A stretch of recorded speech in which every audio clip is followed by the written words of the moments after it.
2026-27 academic year కి admissions ని ఆహ్వానిస్తుంది పల్లవి engineering college. నాక్ ఏ గ్రేడ్ గుర్తింపు, అత్యాధునిక మౌలిక సదుపాయాలు, 91% పైగా ప్లేస్మెంట్ సక్సెస్ రేట్ తో టాప్ ఎంఎన్సీ కంపెనీలో ఉద్యోగ అవకాశం. అడ్మిషన్ల కోసం 9247528134 9247528135 నంబర్స్ ని ఈ రోజే సంప్రదించండి.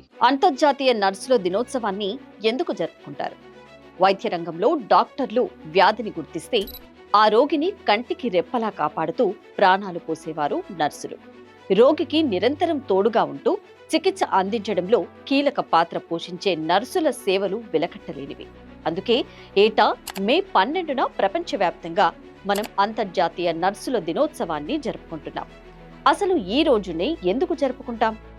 లేడీ విత్ ద ల్యాంప్ అని ఎవరినంటారు? ఈ విశేషాలన్నీ ఈ వీడియోలో తెలుసుకుందాం. వైద్య రంగంలో నర్సులు అత్యంత ముఖ్యమైన భాగం. ఒక డాక్టర్ రోగికి ఏ మందులు వాడాలో చెబితే ఆ చికిత్స సరైన విధంగా అందేలా చూసే బాధ్యత నర్సులదే. రోగి ఆరోగ్యాన్ని ఎప్పటికప్పుడు కనిపెట్టుకొని ఉంటూ వారి శ్రేయస్సు కోసం అహర్నిశలు శ్రమించేవారు వీరు. ఆరోగ్య సంరక్షణ వ్యవస్థకు నిజమైన వెన్నెముక వంటివారు. ప్రజల్లో వీరి పాత్రపై అవగాహన కల్పించడమే ఈ దినోత్సవం యొక్క ప్రధాన ఉద్దేశం. నర్సింగ్ అనగానే మనకు గుర్తొచ్చే పేరు ఫ్లోరెన్స్ నైటింగేల్. ఆమెను మదర్ ఆఫ్ మోడర్న్ నర్సింగ్ అని పిలుస్తారు. 1820 మే 12న ఇటలీలో జన్మించిన ఆమె చిన్నతనం నుంచే ఇతరులకు సేవ చేయాలనే బలమైన ఆకాంక్ష కలిగి ఉండేవారు. ఆ కాలంలో నర్సింగ్ వృత్తికి పెద్దగా గుర్తింపు లేకపోయినా ఎన్నో కష్టాలను ఎదిరించి ఆమె ఆ వృత్తిని స్వీకరించారు. జర్మనీలో శిక్షణ పొందిన తర్వాత 1853లో లండన్లోని ఒక ఆసుపత్రిలో సూపరింటెండెంట్గా బాధ్యతలు చేపట్టారు. 1854లో జరిగిన క్రిమియన్ యుద్ధం ఆమె జీవితాన్నే మార్చేసింది.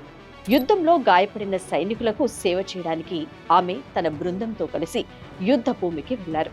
అక్కడ సౌకర్యాలు లేకపోయినా సైనికుల ప్రాణాలు కాపాడడానికి ప్రాణాలకు తెగించి పోరాడారు. ముఖ్యంగా చీకటి పడ్డాక కూడా చేతిలో ఒక చిన్న లాంతరు పట్టుకుని ప్రతి సైనికుడి వద్దకు వెళ్లి సేవ చేసేవారు. ఆమె సేవా గుణానికి ముగ్ధులైన సైనికులు ఆమెను లేడీ విత్ ద ల్యాంప్ అని పిలుచుకునేవారు. ఆమె సేవలు వేలాది మంది సైనికుల ప్రాణాలను కాపాడాయి. అంతటి గొప్ప సేవామూర్తి అయిన ఫ్లోరెన్స్ నైటింగేల్ జన్మదినం సందర్భంగానే మనం ఈ నర్సుల దినోత్సవాన్ని జరుపుకుంటున్నాం. కులం, మతం, ప్రాంతం అనే తేడా లేకుండా రోగిని మనిషిగా చూస్తూ చిరునవ్వుతో సేవ చేసే ప్రతి నర్సుకు ఈ రోజు మనం సెల్యూట్ చేయాలి. మన ప్రాణాలు కాపాడుతున్న ఈ సేవామూర్తులకు మనందరి తరపున కృతజ్ఞతలు తెలుపుకుందాం.